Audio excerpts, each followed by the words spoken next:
നാമത്തിന് മഹത്വമുണ്ടാകട്ടെ.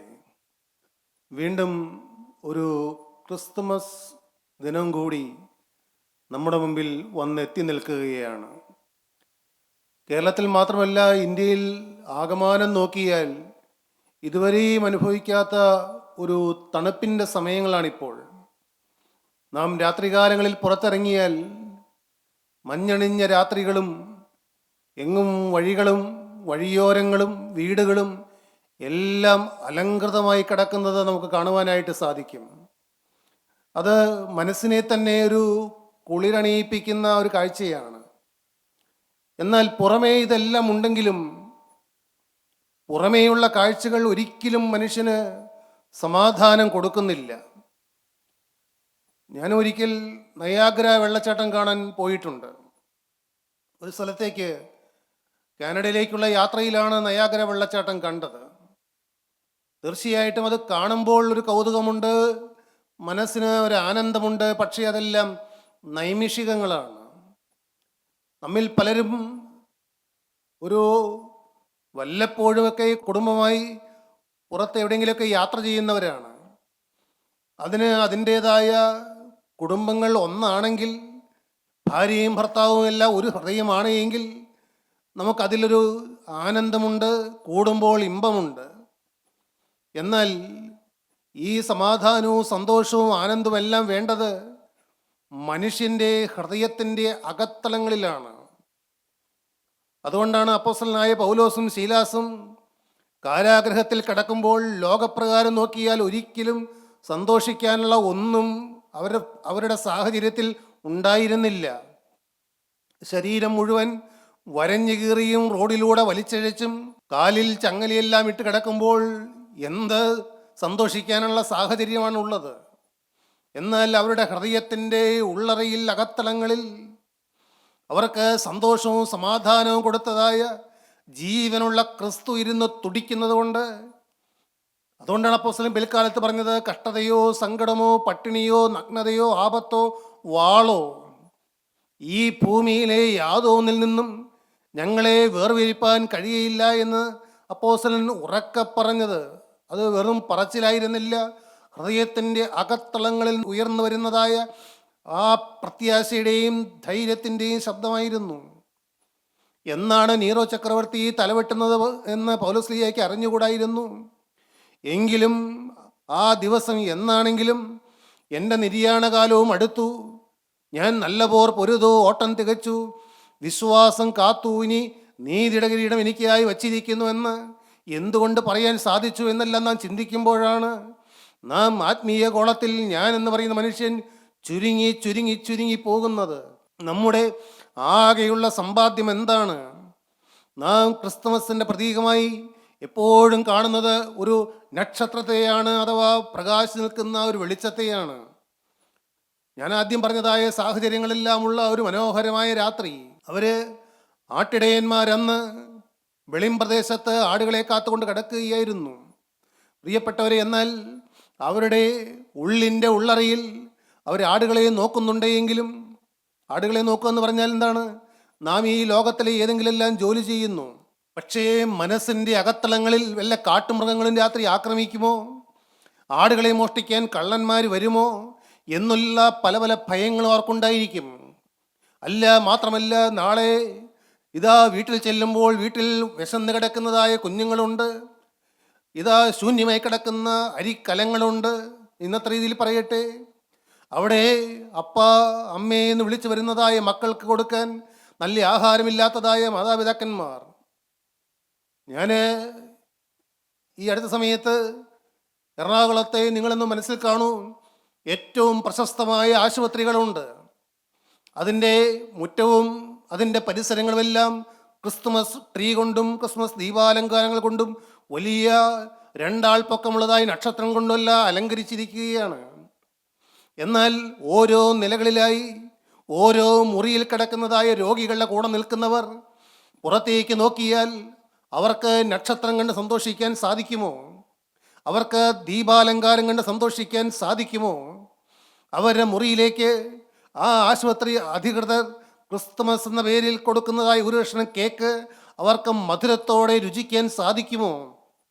കാരണം അവരുടെ എല്ലാ ഉള്ളിൽ തങ്ങളുടെ കൂടെ മുറിയിൽ ആ കട്ടിലിൽ കിടക്കുന്ന ഇന്നോ നാളെയോ എന്ന് പറഞ്ഞ് കിടക്കുന്നതായ അയ്യോ ഇനി എന്നാണ് എൻ്റെ പ്രിയപ്പെട്ടവന് ഒന്ന് എഴുന്നേറ്റ് നടക്കാൻ സാധിക്കുക എന്നോർത്ത്, അല്ല പ്രിയപ്പെട്ട മക്കളെ ഓർത്ത് വിതുമ്പിക്കരയുന്ന മാതാപിതാക്കന്മാർക്ക് എങ്ങനെ സന്തോഷം കിട്ടും? പ്രിയരെ, ഈ ലോകത്ത് പലതും കാണിച്ചു കൂട്ടാം, എന്നാൽ അതൊന്നുമല്ല യഥാർത്ഥമായ സന്തോഷം എന്ന് പറയുന്നത്.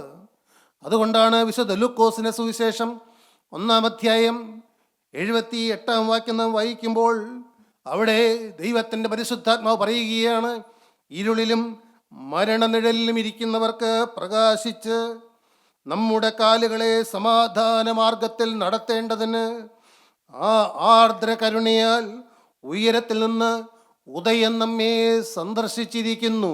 അത് വായിക്കുമ്പോൾ തന്നെ കുളിരണിയുന്ന വാക്കുകളാണ്, മനസ്സ് കോരിത്തരിക്കുന്ന വാക്കുകളാണ്. ദൈവത്തിന് സ്തോത്രം. മനുഷ്യൻ എവിടെയാണ് ഇരിക്കുന്നത്? ഇരുളിലാണ് ഇരിക്കുന്നത്. ഇരുട്ടെന്ന് പറഞ്ഞാൽ വെളിച്ചമില്ലാത്ത അവസ്ഥയാണ്. സൂര്യൻ തൻ്റെ പകലത്തെ കർത്തവ്യം കഴിഞ്ഞ് അങ്ങ് അസ്തമിക്കുമ്പോൾ പിന്നെ ഇരുട്ടായി. പണ്ട് ഗീതാഞ്ജലി എന്ന് പറയുന്ന ആ വലിയ കവിതാ സമാഹാരത്തിൽ രവീന്ദ്രനാഥ ടാഗോർ പറയുന്നുണ്ട്, മിന്നാമിനിങ്ങിനോടാണ് പറയുന്നത്, ഞാൻ പകലന്തിയോളം ജോലി ചെയ്ത് ക്ഷീണിച്ചു, ഇനി രാത്രി നീ വേണം പ്രകാശിപ്പിക്കാൻ. മിന്നാമിനിങ് പറഞ്ഞു, അയ്യോ സൂര്യഭഗവാനെ, അങ്ങ് എന്താണ് ഈ പറയുന്നത്? അയ്യോ എന്നെ കൊണ്ടത് സാധിക്കില്ല. പക്ഷെ ഒരു കാര്യം ഞാൻ ചെയ്യാം, എനിക്കൊരു ചെറിയൊരു പ്രകാശമുണ്ട്. ആ പ്രകാശം ഞാൻ അല്പാൽപമായി ഈ ഇരുൾ നിറഞ്ഞതായി ലോകത്തിലുള്ളവർക്ക് പ്രകാശിപ്പിച്ച് കൊടുത്താൽ കൊള്ളാമെന്ന്. കറണ്ട് പോയൊരു രാത്രിയിൽ, കറുത്ത വാവിൻ്റെ ഒരു ദിവസം നാം പുറത്തേക്ക് ഇറങ്ങി നോക്കിയാൽ അങ്ങ് മിന്നി മിന്നി പറന്നു പോകുന്ന ഒരു മിന്നാമിനുങ്ങ് പോലും നമ്മളുടെ ഹൃദയത്തിൽ ആശ്വാസം പകരും. അതുകൊണ്ടാണ് ലീഡ് കൈൻഡ്ലി ലൈറ്റ് എന്ന് മനോഹരമായ കവിത എഴുതിയതായ ഭക്തനായൊരു ദൈവദാസൻ ഒരിക്കൽ അങ്ങ് അറ്റ്ലാന്റിക് സമുദ്രത്തിലൂടെ കപ്പലിൻ്റെ മട്ടുപ്പാവിൽ രാത്രികാലത്ത് നിൽക്കുമ്പോൾ ആകാശത്ത് നക്ഷത്രങ്ങളെ കാണാനില്ല, അല്ല മുഴുവൻ കാർമേഘം അങ്ങ് മൂടിയിരിക്കുന്നു, ഒന്നും കാണാൻ സാധിക്കുന്നില്ല. അപ്പോൾ അങ്ങ് ദൂരെ ഒരു പൊട്ടുപോലെ ഒരു ചെറിയൊരു പ്രകാശം കണ്ടപ്പോൾ അദ്ദേഹം പറഞ്ഞതാണ്, ലീഡ് കൈൻഡ്ലി ലൈറ്റ്, ദീപമേ നയിച്ചാലും. പ്രിയരെ, നമുക്ക് ഇപ്പോൾ അത് പറയാൻ മാത്രമേ ഉള്ളൂ. കർത്താവേ, ഞങ്ങളുടെ ജീവിതത്തിൽ ഞങ്ങൾക്ക് ഈ ഭൂമിയിലുള്ള ഒന്നിലും സന്തോഷിക്കാനുമില്ല, ദുഃഖിക്കാനുമില്ല. ഞങ്ങളാകെ കാണുന്നത് ദൂരെ കാണുന്നതായ ഒരു ചെറിയൊരു പ്രകാശമുണ്ട്. പ്രകാശം എന്നും ക്രിസ്തുവാണ്.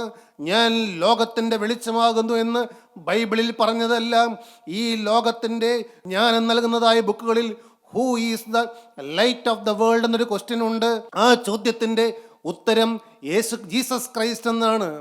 എല്ലാ മനുഷ്യജാതിയും അത് ഏറ്റുപറയുന്നു, ഏറ്റുപാടുന്നു. ആരാണ് ലോകത്തിൻ്റെ വെളിച്ചമെന്നുള്ള ചോദ്യത്തിന് ലോകത്തിൻ്റെ പുസ്തകത്തിൽ ജൈനമതക്കാരും ബുദ്ധമതക്കാരും അക്രൈസ്തവരും എല്ലാ ക്രിസ്ത്യാനികളും ഈ 750 കോടി ജനങ്ങളും മുഴുവൻ പറയുന്നത് യേശുക്രിസ്തു പറഞ്ഞ വാക്കാണ്, ഞാൻ ലോകത്തിൻ്റെ വെളിച്ചമാകുന്നു. നിങ്ങൾ ഇരുളിലാണോ ഇരിക്കുന്നത്? പ്രിയരേ, ഇന്ന് ക്രിസ്മസ് ദിവസമാണ്. നിങ്ങൾ ഓരോരുത്തരും നിങ്ങളുടെ ഭവനങ്ങളിൽ ഇതാ നല്ല ആഹാരം ഉണ്ടാക്കി കാണും. ഇന്ന് പഴയ കാലങ്ങളിൽ പോലെ ആഹാരത്തിനൊന്നും പട്ടിണിയില്ലല്ലോ.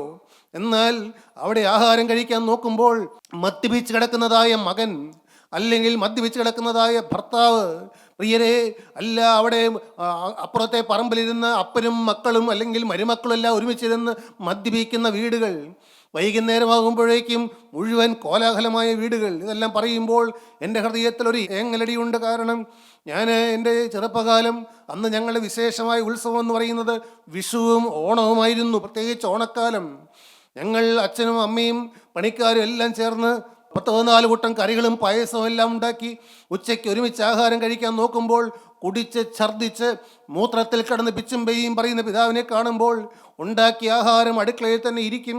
ഞങ്ങൾ മക്കൾ 3 പേരും ഇരുന്ന് കരയും. അമ്മായി ഉണ്ടാക്കിയ ആഹാരം മുഴുവൻ ആ ചേച്ചിക്കും ചേട്ടനും കൊടുത്തു വിട്ടിട്ട് ഞങ്ങൾ പട്ടിണിക്കിരുന്ന കാലങ്ങൾ ഞങ്ങൾ ഓർക്കുന്നുണ്ട്. ഞങ്ങളുടെ അടുത്തുള്ള വല്യച്ഛന്മാരെല്ലാം പൊട്ടിച്ചിരിച്ച് സന്തോഷിച്ച് അവർ ഒരുമിച്ച് ആഹാരം കഴിക്കുന്നു. അന്ന് അറിവില്ലായ്മയുടെ കാലമാണ്. അവരെല്ലാം ചിലർ സിനിമയ്ക്ക് പോകുന്നു, ചിലർ ബന്ധുവീടുകളിൽ പോകുന്നു. അന്ന് ഞങ്ങൾ 4 പേരും മാത്രം വീട്ടിൽ ഒതുങ്ങിക്കൂടിയ കാലങ്ങൾ. പ്രിയപ്പെട്ടവരെ, ഉത്സവങ്ങളുണ്ട്, നല്ല നല്ല വിശേഷ ദിവസങ്ങളുണ്ട്. എന്നാൽ ഇത് വേണ്ടത് മനുഷ്യഹൃദയത്തിലാണ്. ഇതറിയാവുന്ന ജീവനുള്ള ദൈവം തൻ്റെ പ്രിയപ്പെട്ട ജനത്തോട് പറയുകയാണ്, ഇരുളിലും മരണനിഴലിലും. മരണനിഴൽ, പ്രിയപ്പെട്ടവരെ, മനുഷ്യ ജീവിതത്തിലെ ഏറ്റവും പ്രയാസമേറിയ ഒരു ഘട്ടമാണ് മരണനിഴലിലൂടെ കടന്നു പോകുക. മരണത്തിൻ്റെ നിഴൽ വീഴുന്നു. പ്രിയപ്പെട്ടവരെ, ഏതൊരു മനുഷ്യനും അഭിമുഖീകരിക്കേണ്ട ഒന്നാണ് മരണമെന്ന ഒടുക്കത്തെ ശത്രു. അത് തിരുവചനം പറയുന്നതാണ്. അത് അവസാനം വന്ന് നമ്മെ നേരിടുന്നതായ ഒരു ശത്രുവാണ്.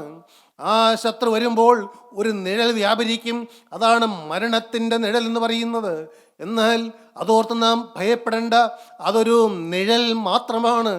മരണത്തെയും പാതാളത്തെയും ജയിച്ചവനായ യേശുക്രിസ്തുവാണ് നമ്മുടെ ചങ്കിനകത്തിരിക്കുന്നതെങ്കിൽ നിഴലുകളെ നാം ഭയപ്പെടേണ്ട. യേശുക്രിസ്തു തകർത്തതായ സാത്താൻ എന്ന പാമ്പിൻ്റെ വാല് കിടന്ന് അനങ്ങുന്നത് കണ്ട് നിങ്ങൾ ഭയപ്പെടേണ്ട.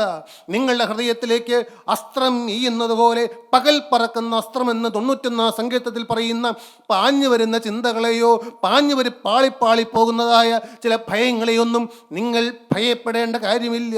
അപ്പോൾ നമുക്ക് വേണ്ടതായ കെട്ടുറപ്പ് എന്താണ്? മരണനിഴൽ താഴ്വരയിലും കൂരിരുൾ താഴ്വരയിലും നീ എന്നോടുകൂടെ ഇരിക്കുന്നുവല്ലോ എന്ന് സങ്കീർത്തനക്കാരൻ പറഞ്ഞ വാക്കുകളാണ് നമ്മെ ധൈര്യപ്പെടുത്തുന്നത്. ആ ധൈര്യം എന്തുകൊണ്ടാണ്? ആ യേശു എൻ്റെ ഉള്ളിൽ ഉണ്ടെന്നുള്ളതായ ധൈര്യമാണ്. പ്രിയപ്പെട്ടവരെ, കർത്താവ് പറയുകയാണ്, അത് കർത്താവിൻ്റെ ആർദ്ര കരുണയാണ്. ഇന്ന് എൻ്റെ വാക്കുകളെ കേൾക്കുന്ന നിങ്ങളും ഈ വാക്കുകളെ പറയുന്ന ഞാനും എന്തുകൊണ്ടാണ് ഈ വാക്കുകൾ പറയാനും നിങ്ങൾക്കും പറയുവാനും ഇടവന്നത്? കർത്താവിൻ്റെ ആർദ്ര കരുണ. എന്തുകൊണ്ട് അനേകർക്ക് ഈ കരുണ കിട്ടുന്നില്ല? നാം പത്രങ്ങളിൽ വായിക്കുന്നില്ലേ? ഞാൻ കഴിഞ്ഞൊരവസരത്തിൽ 4 ദിവസം മുമ്പ് എൻ്റെ കോഡ് ജോലി ചെയ്യുന്ന ഒരമ്മയെ കണ്ടു. 2 കാലും മുറിച്ച് കളഞ്ഞ അവസ്ഥയിലാണ്. ഒരു 80 വയസ്സിനടുത്തുണ്ട്. ഞാൻ ആദ്യമായിട്ട് കാണുന്നതാണ്. ഞാൻ ആ വഴി പോയപ്പോൾ ഒന്ന് കാണാൻ കയറിയതാണ്.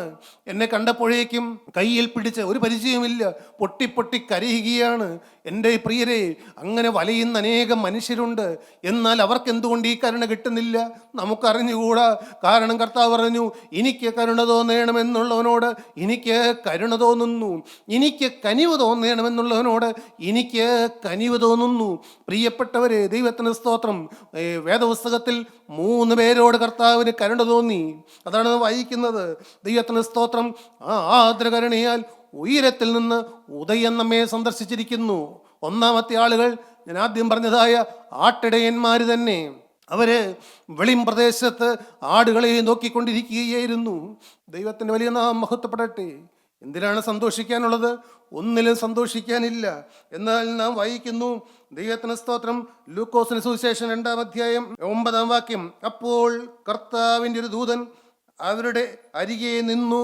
കർത്താവിൻ്റെ തേജസ് അവരെ ചുറ്റിമിന്നി. വലിയൊരു തേജസ് അവരിങ്ങനെ ചുറ്റി മിന്നുകയാണ്. ദൈവത്തിന് സ്തോത്രം. കർത്താവിൻ്റെ വലിയ നാമം മഹത്വപ്പെടട്ടെ. ഭയപ്പെട്ടും പകച്ചുമിരിക്കുന്നവരെ ചുറ്റി മിന്നുന്നതായ ഒരു ദൈവ തേജസ്സുണ്ട്. അവരിത് എന്താണെന്നോർത്ത് ഭയപരവശരായി തീർന്നപ്പോൾ ആദ്യത്തെ വാക്ക് വന്നു, ഭയപ്പെടേണ്ട, സർവ്വജനത്തിനും ഉണ്ടാകാനുള്ള ഒരു മഹാസന്തോഷം ഞാൻ ഇന്ന് നിങ്ങളോട് സുവിശേഷിക്കുന്നു. കർത്താവായ ക്രിസ്തു എന്ന രക്ഷിതാവ് ഇന്ന് നിങ്ങൾക്കായി ദാവീദിൻ പട്ടണത്തിൽ ജനിച്ചിരിക്കുന്നു. പ്രിയപ്പെട്ടവരെ, ദൈവത്തിന് സ്തോത്രം. ദൈവത്തിൻ്റെ വലിയ നാമം മഹത്വപ്പെടട്ടെ. ഈ ഒരു വാക്ക് കേട്ടപ്പോഴേക്കും, ഭയപ്പെടേണ്ട എന്ന് വാക്ക് കേട്ടപ്പോഴേക്കും, അന്ന് രാത്രിയിൽ ഇരുളിൽ കാവൽ കാത്തുകൊണ്ട് കിടന്നതായ ആട്ടിടയന്മാരുടെ ഹൃദയത്തിലേക്ക് ഒരു സ്വർഗീയ പ്രകാശം മിന്നി വിളങ്ങിയതുപോലെ. എൻ്റെ പ്രിയരെ, ഇതിൻ്റെ പാണ്ഡിത്യമായോ അല്ലെങ്കിൽ നല്ല ഭാവനാപരമായോ ഒന്നും പറയാൻ എനിക്ക് അറിഞ്ഞുകൂടാ. എന്നാൽ ഇന്ന് ഈ ദിവസവും നിങ്ങൾ ആരെല്ലാം ഭയപരവശരായി ഇരിക്കുന്നുണ്ട്, ആരെല്ലാം ഇരുളിലിരിക്കുന്നുണ്ട്, കർത്താവേ ശരിയാണ്, പ്രാർത്ഥനായോഗത്തിന് വരുന്നുണ്ട്, പ്രാർത്ഥിക്കുന്നുണ്ട്. എന്നാൽ എവിടെയോ ചില ഭയങ്ങളിങ്ങനെ ഉള്ളിലൂടെ മിന്നി മാഞ്ഞു പോയിക്കൊണ്ടിരിക്കുന്നു. എൻ്റെ യേശുവേ, ഈ കാര്യത്തിന് ഒരു പരിഹാരം കിട്ടില്ലായിരിക്കുമോ? കർത്താവേ, ഈ രോഗത്തോടു കൂടി ഞാൻ മരിക്കാൻ പോവുകയായിരിക്കുമോ? ഏതോ ചില മരണഭയങ്ങൾ വരുന്നു എൻ്റെ പ്രിയപ്പെട്ട സഹോദരീ സഹോദരന്മാരെ. എന്നാൽ ആദ്യത്തെ സുവിശേഷ സന്ദേശം ഇരുട്ടിൽ കഴിഞ്ഞിരുന്ന ഭയപരവശരായി നിന്ന, ആരോരും തുണയില്ലാത്ത, സമൂഹത്തിൽ വിലയില്ലാത്ത, സമൂഹത്തിൽ അംഗീകാരമില്ലാത്ത, എന്നും തല താണു നിന്നിരുന്നതായ ഒരാട്ടിടയന്മാരോടാണ് സ്വർഗത്തിൻ്റെ അരുളപ്പാട് ക്രിസ്മസ് ദിവസത്തിൽ ആദ്യമായി ഉണ്ടായത് എങ്കിൽ, അതേ ക്രിസ്തു അവൻ ഇന്നലെ എങ്ങനെയായിരുന്നോ അവൻ ഇന്ന് അങ്ങനെ തന്നെയാണ്, നാളെയും അങ്ങനെ തന്നെയായിരിക്കും. യേശു ക്രിസ്തു ഇന്നലെയും ഇന്നും എന്നേക്കും അനന്യൻ തന്നെ. യേശുവേ, ഇപ്പോൾ എൻ്റെ കാതുകളിൽ വന്ന് എൻ്റെ നാഥാ നീ അത് വചനത്തിലൂടെ സംസാരിക്കണമേ, ഭയപ്പെടേണ്ട എന്നുള്ളതായ സന്ദേശം. ദൈവത്തിന് സ്തോത്രം. അന്ന് അവരുടെ ജീവിതത്തിലേക്ക് അപ്രകാശം വന്ന് മിന്നിയപ്പോൾ അവർ തങ്ങളുടെ ജീവിതം ക്രിസ്തുവിൻ്റെ കരങ്ങളിലേക്ക് എന്നേക്കുമായി ഏൽപ്പിച്ചു കൊടുത്തു. 2:20 തങ്ങളോട് അറിയിച്ചതുപോലെ ഇടയന്മാർ കേട്ടതും കണ്ടതുമായ എല്ലാറ്റിനെയും കുറിച്ച് ദൈവത്തെ മഹത്വപ്പെടുത്തിയും പുകഴ്ത്തിയും കൊണ്ട് മടങ്ങിപ്പോയി. അവർ മടങ്ങിപ്പോയത് ദൈവത്തെ മഹത്വപ്പെടുത്തിക്കൊണ്ട്, ദൈവത്തെ പുകഴ്ത്തിക്കൊണ്ട്. ഇന്ന് ഈ ശുശ്രൂഷ കഴിഞ്ഞ് നിങ്ങൾ എഴുന്നേൽക്കുമ്പോൾ ദൈവത്തെ പുകഴ്ത്തിക്കൊണ്ടും ദൈവത്തെ മഹത്വപ്പെടുത്തിക്കൊണ്ട് എഴുന്നേൽക്കാൻ ജീവനുള്ള ദൈവം ഇടവരുത്തുമെന്ന് ഞങ്ങൾ പൂർണ്ണമായും വിശ്വസിക്കുന്നു. ദൈവത്തിന് സ്തോത്രം. രണ്ടാമത്തെ കൂട്ടരാരാണ്? വിശുദ്ധ മത്തായിയുടെ സുവിശേഷം 2:1 ഹെരോദാവിൻ്റെ കാലത്ത് യേശു യഹൂദ്യയിലെ ബേത്ലഹേമിൽ ജനിച്ച ശേഷം കിഴക്ക് നിന്ന് വിദ്വാൻമാർ യെരുശലേമിലെത്തി, യഹൂദന്മാരുടെ രാജാവായി പിറന്നവൻ എവിടെ എന്ന് ചോദിച്ചു. യഹൂദന്മാരുടെ രാജാവായി പിറന്നവൻ എവിടെ? കിഴക്ക് നിന്ന് വന്ന വാനഗോള നിരീക്ഷണ ശാസ്ത്രജ്ഞന്മാർ. അവർ ആഠ്യത്വത്തിൽ ജനിച്ചവരും ജീവിക്കുന്നവരുമായിരുന്നു. അവരുടെ കയ്യിൽ പൊന്നുണ്ടായിരുന്നു, മൂരുണ്ടായിരുന്നു, കുന്തരിക്കമുണ്ടായിരുന്നു. അവർക്ക് ലോകജ്ഞാനമുണ്ടായിരുന്നു. അവര് യോഗികളായിരുന്നു. അവര് നിത്യനായ ദൈവത്തെ അന്വേഷിക്കുന്നവനായിരുന്നു. അവർക്കൊരു കാര്യം മനസ്സിലായി, ഞങ്ങൾക്ക് ജ്ഞാനമുണ്ട്, അറിവുണ്ട്, പാണ്ഡിത്യമുണ്ട്, ഞങ്ങളുടെ കയ്യിൽ പൊന്നുണ്ട്, ഞങ്ങളെ പലരും ആദരിക്കുന്നുണ്ട്, പക്ഷേ ഞങ്ങൾക്കൊരു രാജാവില്ല എന്നവർക്ക് മനസ്സിലായി. അതും കർത്താവിൻ്റെ കരുണയാണ്. ഈ ലോകത്തിൻ്റെ പണ്ഡിതൻ എവിടെ? ഈ ലോകത്തിൻ്റെ താർക്കികൻ എവിടെ? ഈ ലോകത്തിൻ്റെ ജ്ഞാനം ദൈവം ഭോഷത്വമാക്കിയില്ലയോ എന്ന് കർത്താവിൻ്റെ തിരുവചനം പറയുന്നുവല്ലോ. പ്രിയരെ, ജ്ഞാനികളെ ലജ്ജിപ്പിപ്പാൻ ദൈവം ലോകത്തിൽ ഭോഷത്വമായി തിരഞ്ഞെടുത്തു എന്ന് തിരുവചനം പറയുന്നുവല്ലോ. ഇവിടെ അവർക്ക്, ഈ 3 വിദ്വാൻമാർക്ക്, അവര് എന്നും ഉയരത്തിലേക്ക് നോക്കുന്നവരായിരുന്നിരിക്കാം. അതുകൊണ്ടല്ലേ ആകാശത്തിൽ മിന്നിമറയുന്നതായ ഒരു നക്ഷത്രത്തെ അവർ കണ്ടത്. അവർക്ക് മനസ്സിലായി, ഈ നക്ഷത്രത്തിൻ്റെ പിറകെ പോയാൽ, ഈ നക്ഷത്രം ഞങ്ങളെ വഴികാട്ടുകയാണ്, ഈ നക്ഷത്രത്തിന് പിന്നാലെ പോയാൽ ഞങ്ങൾക്ക് ഞങ്ങളുടെ ഹൃദയത്തിലെ ഒരു ശൂന്യത അത് മാറിക്കിട്ടുമെന്ന് മനസ്സിലായി. എന്നും മനുഷ്യൻ്റെ ഹൃദയമെന്ന് പറഞ്ഞാൽ ഭരിക്കപ്പെടുവാൻ ആഗ്രഹിക്കുന്ന ഒരു ഹൃദയമാണ് മനുഷ്യൻ. അതുകൊണ്ടാണ് ഒരാളെ കർത്താവായി എന്നും സ്വീകരിക്കും. ഒന്നുകിൽ നമ്മുടെ കർത്താവ് ജീവനുള്ള ക്രിസ്തു ആയിരിക്കും, അല്ലെങ്കിൽ നമ്മെ നയിക്കുന്നത് ദുഷ്ടപിശാചായിരിക്കും. അത് ആരും അംഗീകരിക്കുന്ന കാര്യമല്ല. എന്നെ പിശാചാണ് നയിക്കുന്നത് എന്ന് ആരും സമ്മതിക്കില്ല. സമ്മതിച്ചാൽ, അത് കണ്ടെത്തിയാൽ നിങ്ങൾ ഭാഗ്യശാലികളാണ്. എന്നാൽ ഇവർക്ക് മനസ്സിലായി, ഞങ്ങൾക്ക് രാജാവില്ല, ഞങ്ങളുടെ ഹൃദയത്തിൻ്റെ സിംഹാസനം ശൂന്യമാണെന്ന് മനസ്സിലായി. അപ്പോഴാണ് അവരൊരു നക്ഷത്രം കണ്ടെത്തിയത്. ആ നക്ഷത്രത്തിൻ്റെ പിന്നാലെ അവര് മൈലുകളോളം നടന്നു, ഇരുളിലൂടെ നടന്നു, കാനനപാതകളിലൂടെ നടന്നു, രാജകൊട്ടാരത്തിൽ കയറിയിറങ്ങി. അവസാനം ആ നക്ഷത്രം അവരെ കൊണ്ടുവന്നെത്തിച്ചത് ബേത്ലഹേമിലെ ഒരു കല്ലിടാവിൽ മറിയയുടെ അരികിൽ ശീലകൾ ചുറ്റിക്കിടക്കുന്നതായ പെറ്റു വീണതായ ഒരു കൊച്ചു കുഞ്ഞിനെയാണ്, ചോരക്കുഞ്ഞിനെയാണ്. ആ കുഞ്ഞിനെ കണ്ടപ്പോൾ ഒരു മനുഷ്യനും പറഞ്ഞു കൊടുക്കേണ്ടി വന്നില്ല. സർവ്വലോകത്തിൻ്റെ മുഴങ്കാല് യേശുവിന് മുമ്പിൽ മടങ്ങിയിട്ട് എല്ലാ നാവും കർത്താവെന്ന് പറയുന്ന വചനം പോലെ തന്നെ അവരുടെ മുഴങ്കാലുകൾ അറിയാതെ മടങ്ങിപ്പോയി. അവര് നിക്ഷേപപാത്രങ്ങളെ തുറന്നു. തങ്ങൾ ഈ പ്രായമത്രയും നിക്ഷേപിച്ചു വച്ചിരുന്നതായ ജ്ഞാനം അവർ പുറത്തെടുത്തു. പ്രിയരെ, ഈ ചോരക്കുഞ്ഞിൻ്റെ മുമ്പിൽ ഞങ്ങളുടെ ജ്ഞാനം ഒന്നുമില്ല എന്ന് മനസ്സിലായി. ഞങ്ങളുടെ നിലയും വിലയും ഒന്നുമില്ല എന്ന് മനസ്സിലായി. മുട്ടുമടക്കേണ്ടത് ഈ യേശുക്കുഞ്ഞിൻ്റെ മുമ്പിലാണെന്ന് മനസ്സിലായി. അവര് ആ യേശുക്കുഞ്ഞിന് പൊന്നും മൂരും കുന്തിരിക്കവും രാജാവ്, പുരോഹിതൻ, പ്രവാചകൻ, അതാണ് പൊന്ന്, മൂര്, കുന്തിരിക്കം. ഇത് മൂന്നും കാഴ്ചവെച്ചിട്ട് അവരങ്ങ് താണു വീണ് നമസ്കരിച്ചു. അവർ ഹൃദയത്തിലേക്ക് യേശുവിനെ സ്വീകരിച്ചു. എൻ്റെ യേശുവേ, ഞങ്ങളുടെ യേശുവേ, എൻ്റെ പ്രിയപ്പെട്ട യേശുവേ, നീയാണ് ഇന്നു മുതൽ എൻ്റെ രാജാവ് എന്ന് പറഞ്ഞുകൊണ്ട് അവർ വേറെ വഴിയായി മടങ്ങിപ്പോയി. ഇനി ഹെരോദാവിൻ്റെ കൊട്ടാരം വേണ്ട, ഇനി ജ്ഞാനത്തിൻ്റെ വഴി വേണ്ട, ഇനി പാണ്ഡിത്യത്തിൻ്റെ വഴി വേണ്ട, മനുഷ്യരുടെ അംഗീകരണത്തിൻ്റെ വഴി വേണ്ട. ഞങ്ങൾക്കിനി ഒരു വഴി മാത്രം മതി. യേശുക്രിസ്തുവാണ് രാജാവ്. വെട്ടുക്കിളിക്ക് രാജാവില്ലെങ്കിലും അവ അണിയണിയായി പുറപ്പെടുന്നു എന്നാണ് തിരുവചനം പറയുന്നത്. പ്രിയപ്പെട്ടവരെ, യേശുക്രിസ്തുവിനെ സ്വീകരിച്ചൊരു ദൈവവേദൽ ക്രിസ്തുവിൻ്റെ പിന്നാലെ ക്രിസ്തു പോകുന്ന പാതയിലൂടെ അണിയണിയായി പുറപ്പെടുന്ന അനുഗ്രഹീതമായ ഒരു അനുഭവമുണ്ട്. ആ അനുഭവം ഇന്ന് ഈ ക്രിസ്മസ് ദിവസത്തിൽ നമുക്ക് പ്രാപിച്ചെടുത്തേ പറ്റൂ. പ്രിയരേ, സ്തോത്രം. ഒന്ന്, ആരോരുമില്ലാത്തവരായ ഇടയന്മാരുടെ ഹൃദയത്തിലേക്ക് കർത്താവായ യേശുക്രിസ്തു വെളിച്ചമായി കടന്നു വന്നു. രണ്ട്, വിദ്വാൻമാർ, അവർക്ക് രാജാവില്ലായിരുന്നു, അവരുടെ ഹൃദയത്തിലേക്ക് യേശുക്രിസ്തു രാജാവായി കടന്നു വന്നു. മൂന്ന്, വിശുദ്ധ ലൂക്കോസിന്റെ സുവിശേഷം 2-ാം അധ്യായം 29-ാം വാക്യം മുതൽ ഇപ്രകാരം വായിക്കുന്നു: ഇപ്പോൾ നാഥാ, തിരുവചനം പോലെ നീ അടിയനെ സമാധാനത്തോടെ വിട്ടയക്കുന്നു. ജാതികൾക്ക് വെളിപ്പെടുവാനുള്ള പ്രകാശം, ഇരുളിലും മരണനിലും ഇരിക്കുന്നവർക്ക് പ്രകാശിക്കുന്നതായ പ്രകാശം, ജാതികൾക്ക് വെളിപ്പെടുവാനുള്ള പ്രകാശവും, നിന്റെ ജനമായ ഇസ്രായേലിൻ്റെ മഹത്വവുമായി നീ സകല ജാതികളുടെയും മുമ്പിൽ ഒരുക്കിയിരിക്കുന്ന നിന്റെ രക്ഷയെ എൻ്റെ കണ്ണ് കണ്ടുവല്ലോ. ഹല്ലേലൂയ. പ്രിയപ്പെട്ട സഹോദരീ സഹോദരന്മാരെ, 750 വയസ്സ് പ്രായമുണ്ടായിരുന്നു ശിമ്യോൻ എന്നാണ് നാം തിരുവചനം പഠിക്കുമ്പോൾ മനസ്സിലാകുന്നത്.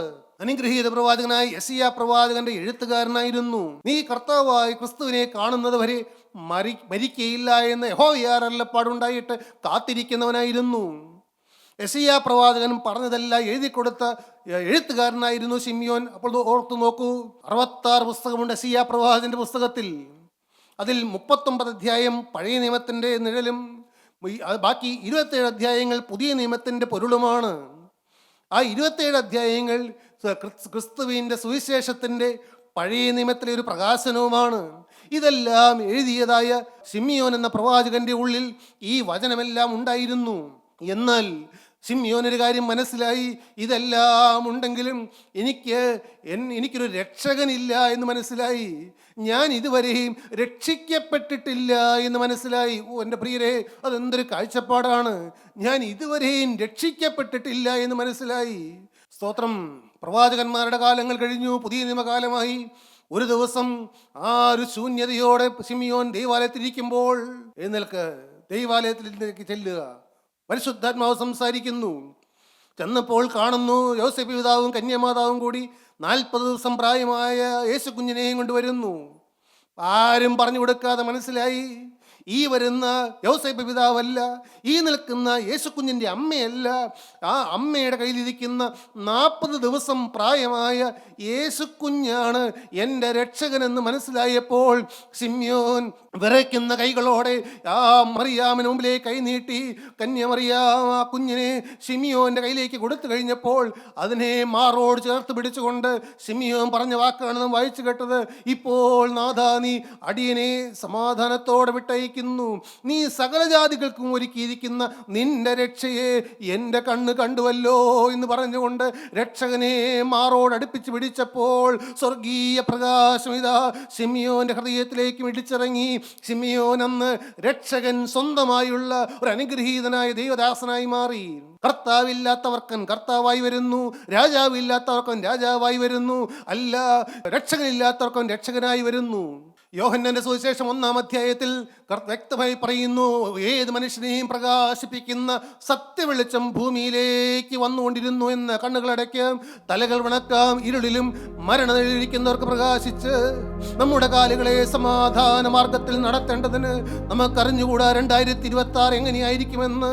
എന്നാൽ നമ്മുടെ കാലുകളെ, നമ്മുടെ ജീവിതത്തെ സമാധാനത്തിന്റെ പാതയിലൂടെ നടത്തുവാൻ കഴിവുള്ള സത്യവെളിച്ചമാകുന്ന യേശുക്രിസ്തുവിന്റെ സ്വർഗീയ നക്ഷത്രം ഇപ്പോൾ ഹൃദയത്തിലേക്ക് കർത്താവും രാജാവും രക്ഷിതാവും കർത്താവുമായി കടന്നു വരുവാൻ ആരെല്ലാം വിളിക്കുന്നുണ്ട്, യേശുവേ എൻ്റെ ഹൃദയത്തിലേക്ക് ഇപ്പോൾ എഴുന്നള്ളി വരണമേ, കഴിഞ്ഞതെല്ലാം നിന്റെ രക്തത്താൽ കഴുകി തരണമേ എന്ന് പ്രാർത്ഥിച്ചാൽ യേശു ഹൃദയത്തിലേക്ക് വന്നിരിക്കും. പ്രാർത്ഥിക്കാം. സ്നേഹം നിറഞ്ഞ ദൈവമേ, കരുണയുള്ള കർത്താവേ, നല്ല ദിവസത്തിനായി സ്തോത്രം.